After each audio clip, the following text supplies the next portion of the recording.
नमस्कार, यो हो ग्यालेक्सी प्रदेश न्यूज। सुरुवातमा हेडलाइन्स।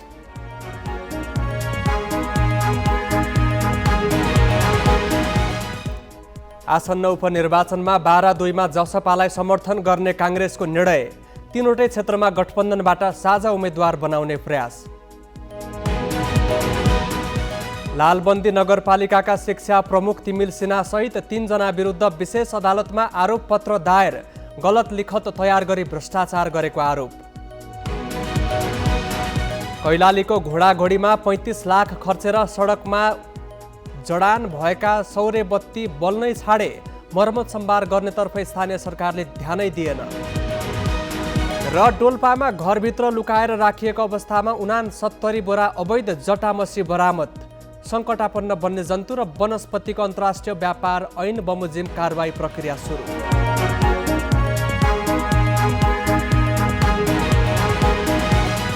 नेपाली काङ्ग्रेसले आसन्न उपनिर्वाचनमा 12-2 जसपा उम्मेद्वारलाई सघाउने भएको छ।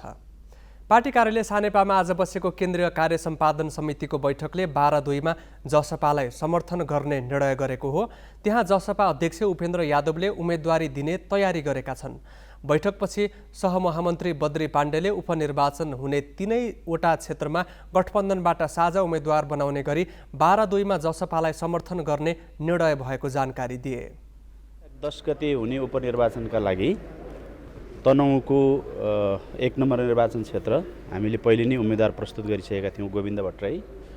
र चितवनको 2 नम्बर निर्वाचन क्षेत्र त्यहाँ पनि हामीले पहिले नै उम्मेदवार प्रस्तुत गरिसकेका छौँ, त्यहाँको पूर्व सभापति जितनारायण श्रेष्ठ।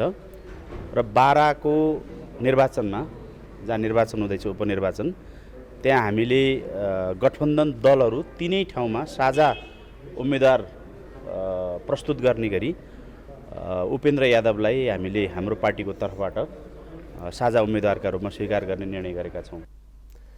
काङ्ग्रेसले चितवन 2 जितनारायण श्रेष्ठ र तनहुँ 1 गोविन्द भट्टराईलाई उम्मेद्वार बनाउने निर्णय यसअघि नै गरिसकेको छ। सर्लाहीको लालबन्दी नगरपालिकाका शिक्षा प्रमुख वासुदेव तिमिल सिन्हा सहित 3 जना विरुद्ध अख्तियार दुरुपयोग अनुसन्धान आयोगले विशेष अदालतमा आरोप पत्र दायर गरेको छ। साबिक जिल्ला शिक्षा कार्यालय सर्लाहीका तत्कालीन उपजिल्ला शिक्षा अधिकारी रहेका तिमिल सिन्हा सहित 3 जना विरुद्ध गलत लिखत तयार गरी भ्रष्टाचार गरेको आरोप लगाइएको छ। उनले साबिकको डिम जनता उच्च माध्यमिक विद्यालयमा उच्च माध्यमिक शिक्षक अनुदान कोटामा नियुक्ति नै नभएका 5 राईलाई अधिकार प्राप्त अधिकारीको निर्णय बिना नै नक्कली नियुक्त र सरुवा गरेको आरोप लागेको छ। तिमिल सिन्हाले 5 राईलाई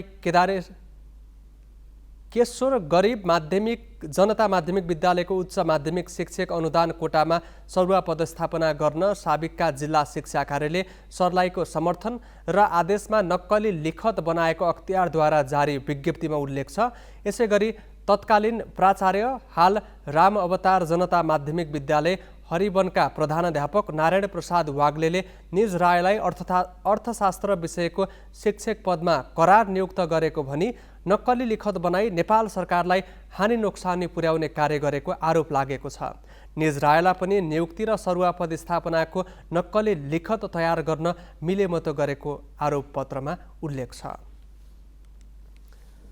रौतहटको देउवाही गोनाही नगरपालिकाका प्रमुख प्रेमलाल शाह कानुले अर्कै व्यक्तिलाई आफ्नो माध्यमिक शिक्षा परीक्षा एसी दिन लगाएको पाइएको छ। नगर प्रमुख शाहले आफ्नो ठाउँमा ज्वाइँ कमल शाहलाई एसी परीक्षा दिन लगाएका हुन्। नक्कली परीक्षार्थी शाह पक्राउ परेका छन्।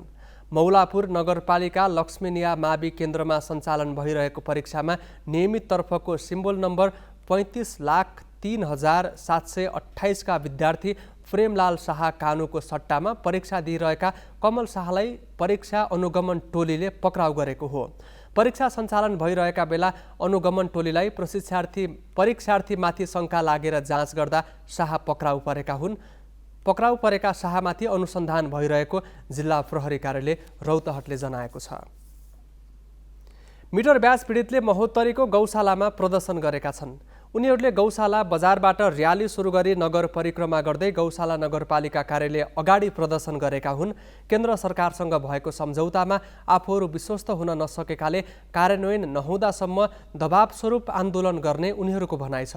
आन्दोलनप्रति ऐक्यबद्धता जनाउन पीडितले स्थानीय सरकारसँग आग्रह गरेका छन्। नगर प्रमुख दिपेन्द्र महतोले नगरपालिका भित्रका पीडितलाई पालिकाको न्यायिक समितिमा समेत निवेदन दिन आग्रह गरेका छन्।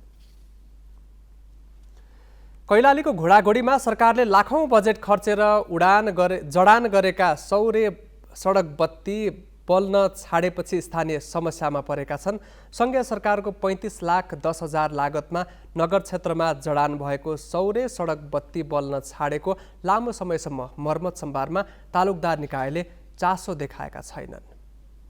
रातको समयमा स्थानीयको सहजताका लागि भन्दै सङ्घीय सरकारको स्थानीय विकास मन्त्रालयले आर्थिक वर्ष 2073-74मा कैलालीको घोडाघोडीमा 19वटा सौर्य सडक बत्ती जडान गर्यो। 35 लाख बढी खर्चिएर जडान गरिएका सडक बत्ती बल्न छाडेकै वर्षौं भइसक्यो। जडान गरेको 1 वर्ष नपुग्दै समस्या देखिन थालेका सडक बत्ती मर्मत सम्मारका लागि कसैले चासो देखाएको छैन, जसको प्रत्यक्ष असर स्थानीयमा परेको छ। यो ठेकदारले आफूले प्रेसर गरेर बजेट लिएर आउने, अनि त्यसपछि आएर स्थानीय सरकारबाट बजेट लगाउने, अनि त्यसपछि त्यो चाहिँ तपाईँको लगाउने बेला चाहिँ 15-20 दिन जति बल्ने, त्यसपछि बन्द हुने प्रक्रिया छ। यसमा ठेकदारको पनि कमसल सामग्री जोडेको कुरा छ।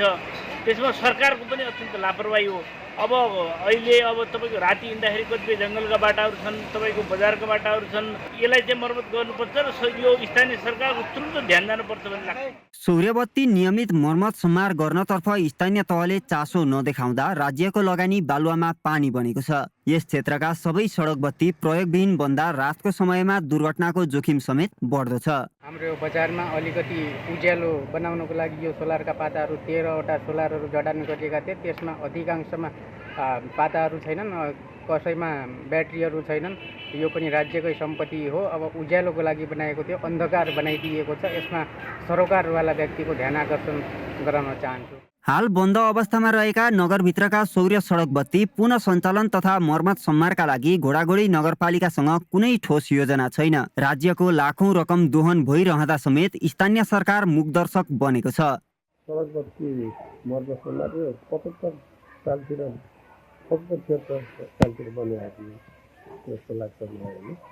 26-27वटा कति सडक बत्ती छन्। यो वर्षको कार्यक्रममा हामीले यसको बारेमा केही सोचेर कार्यक्रम त्यही दिन बनाएको थिएँ। मैले पनि देखेको छु ठाउँठाउँमा बत्ती बिग्रेको छ।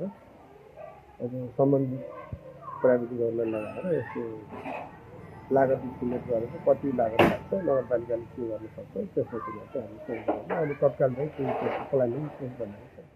नयाँ कामको जस लिने होडमा रहेको नगरले सुखडा बजार क्षेत्रमा चालु आर्थिक वर्षमै 15 लाखको लागतमा एउटा हाइमास्ट लाइट जडान समेत गरेको छ।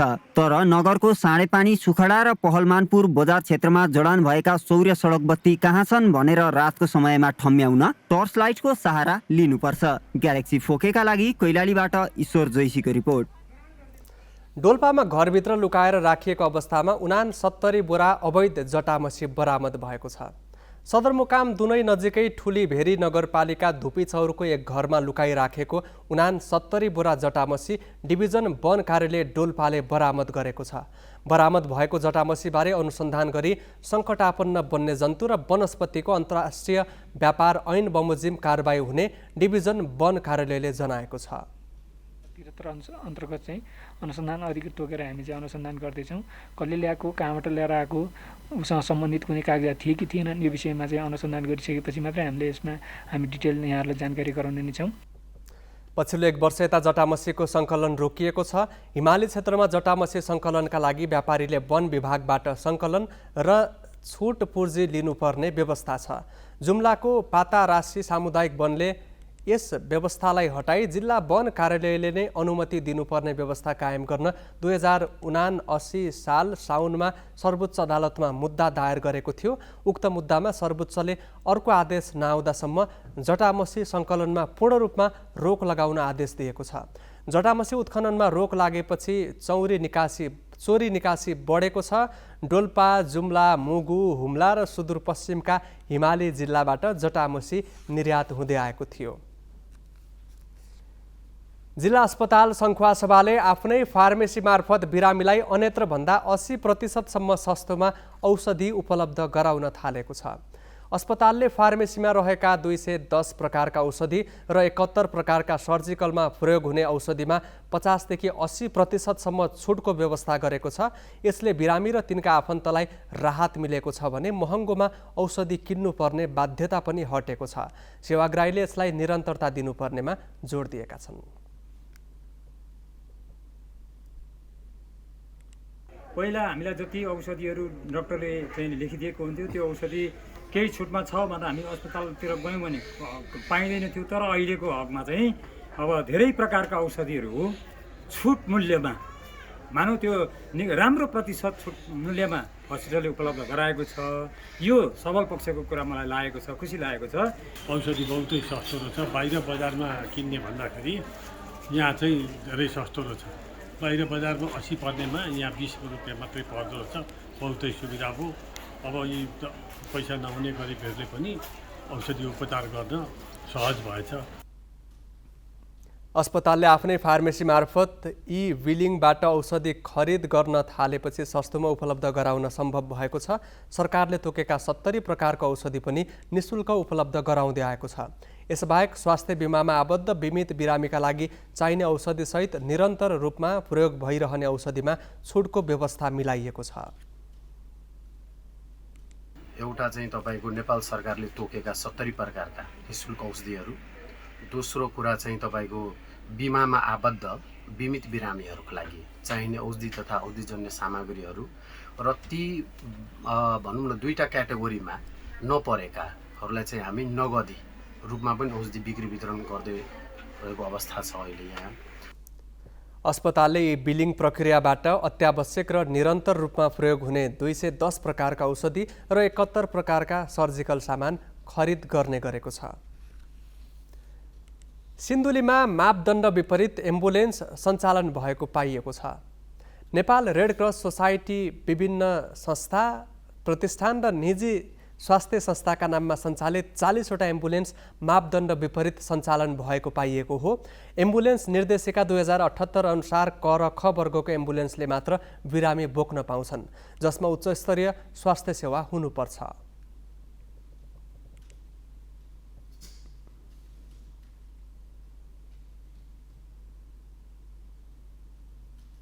अब अहिले नेपाल सरकारले बनाएको मापदण्ड अनुसारै यो एम्बुलेन्स सञ्चालन भएको हो।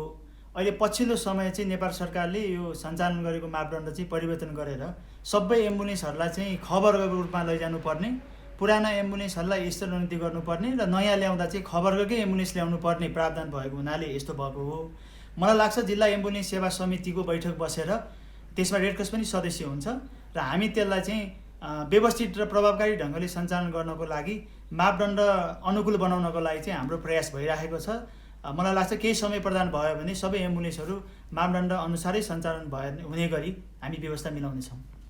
सिन्धुलीमा रेड क्रस सोसाइटीले सञ्चालन गरेको 18वटा विभिन्न निजी संस्थाबाट तथा प्रतिष्ठानका 8वटा र सरकारी अस्पताल तथा स्वास्थ्य संस्थाका 14वटा एम्बुलेन्स सञ्चालनमा छन्। सबै एम्बुलेन्सले न्यूनतम सामग्री समेत नराखी सेवा दिइरहेका छन्। दाङको टरीगाउँ विमानस्थलको धावन मार्ग विस्तार हुने भएको छ। अहिले कायम रहेको 750 मिटर लामो धावन मार्ग 1230 मिटर बनाउने गरी विकल्प छनौट गरिएको छ। धावन मार्ग विस्तारका लागि नेपाल नागरिक उड्डयन प्राधिकरणले दिएको 4 विकल्पमध्ये तुलसीपुर उपमहानगरपालिकाले पहिलो विकल्पको रूपमा उक्त प्रस्ताव छनौट गरेको हो। प्राधिकरणले गत माघमा सार्वजनिक गरेको विस्तृत परियोजना प्रतिवेदन अनुसार धावन मार्ग विस्तार गर्न 6 अर्ब 15 करोड रुपियाँ खर्च हुने अनुमान छ। विमानस्थल विस्तारका लागि 57 बिघा जग्गा आवश्यक पर्छ। अहिले विमानस्थलको स्वामित्वमा 39 बिघा मात्रै जग्गा रहेकाले थप 12 बिघा जमिन सामुदायिक वन क्षेत्रबाट र 4.8 बिघा सार्वजनिक जमिन प्रयोग गर्ने योजना छ। बाँकी रहेको 1.2 बिघा जमिन स्थानीयबाट अधिग्रहण गरिनेछ। प्रधानमन्त्री पुष्पकमल दाहालले विश्वविद्यालयले जीवन उपयोगी र व्यावहारिक ज्ञान दिनुपर्नेमा जोड दिएका छन्। मोरङमा पूर्वाञ्चल विश्वविद्यालयको 11औं दीक्षान्त समारोहलाई सम्बोधन गर्दै प्रधानमन्त्री दाहालले विज्ञान र प्रविधिको युगमा सैद्धान्तिक सिकाइले ज्ञान आर्जन भए पनि दैनिक जीवनमा उपयोग कम हुँदै गएको बताए। विश्वविद्यालयले विकास गरेका दक्ष जनशक्तिले मात्रै विश्व बजारमा प्रतिस्पर्धा गर्ने भएकाले यसतर्फ ध्यान दिन उनले आग्रह गरे। विश्वविद्यालयमा आर्जन गरेको व्यवहारिक ज्ञान सिपलाई स्थानीय, प्रदेश तथा सङ्घीय सरकारले समुदाय स्तरमा सम्म पुर्याउनु पर्नेमा उनले जोड दिए। शताब्दीमा हाम्रा आवश्यकता परिपूर्तिका लागि उपलब्ध साधन स्रोतको अधिकतम उपयोग गर्दै वैकल्पिक साधन र स्रोतहरूको खोजी गर्न विश्वविद्यालयलाई समुदाय स्तरमा विस्तार गर्दै लैजान आवश्यक छ। लोकतान्त्रिक मूल्य मान्यता र संस्कारका साथै लोक कल्याणकारी राज्यको मर्म र भावना अनुसार केन्द्र, प्रदेश र स्थानीय तहका सरकारसँगको समन्वय, सहकार्य र सम्बन्ध विस्तारमा भूमिका निर्वाह गर्न सक्ने जनशक्तिको उत्पादनमा समेत विश्वविद्यालयहरूले महत्त्वपूर्ण भूमिका खेल्न सक्छन् भन्ने मैले विश्वास लिएको छु। प्रधानमन्त्री दाहालले पूर्वाञ्चल विश्वविद्यालयमा मेडिकल कलेज सञ्चालन गर्न पहल गर्ने आश्वासन पनि दिए।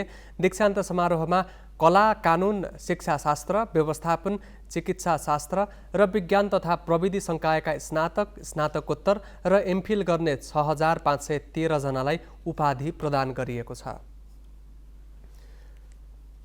पोखरामा भएको एसियन कप दुआथलनतर्फ उपाधि युएईका साउद अल्जाबी र भारतकी स्नेहल सुनील जोशीले जितेका छन्। सन् 2023 एसियन ट्रायथलन कप तथा दक्षिण एसियन च्याम्पियनसिप अन्तर्गत भएको दुआथलनमा पुरुषतर्फ युएईका साउदले 5 किलोमिटर दौड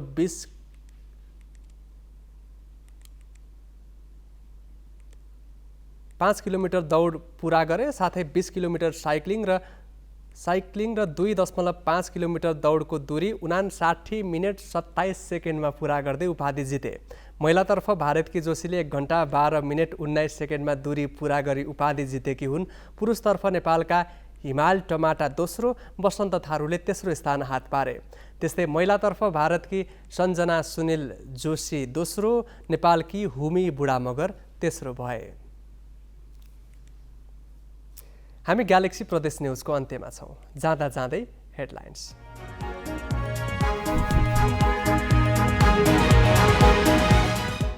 आसन्न उपनिर्वाचनमा 12-2मा जसपालाई समर्थन गर्ने काङ्ग्रेसको निर्णय। 3वटै क्षेत्रमा गठबन्धनबाट साझा उम्मेद्वार बनाउने प्रयास। लालबन्दी नगरपालिकाका शिक्षा प्रमुख तिमिल सिन्हा सहित 3 जना विरुद्ध विशेष अदालतमा आरोपपत्र दायर। गलत लिखत तयार गरी भ्रष्टाचार गरेको आरोप। कैलालीको घोडाघोडीमा 35 लाख खर्चेर सडकमा जडान भएका सौर्य बत्ती बल्नै छाडे। मर्मत सम्भार गर्नेतर्फ स्थानीय सरकारले ध्यानै दिएन।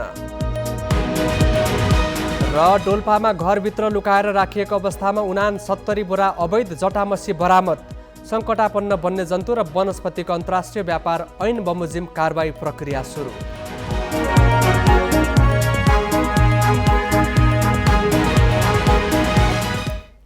ग्यालेक्सी प्रदेश न्युज अहिलेलाई सकियो। राति 8 बजे ग्यालेक्सी न्युज आवर लिएर आउनेछौँ। नमस्ते।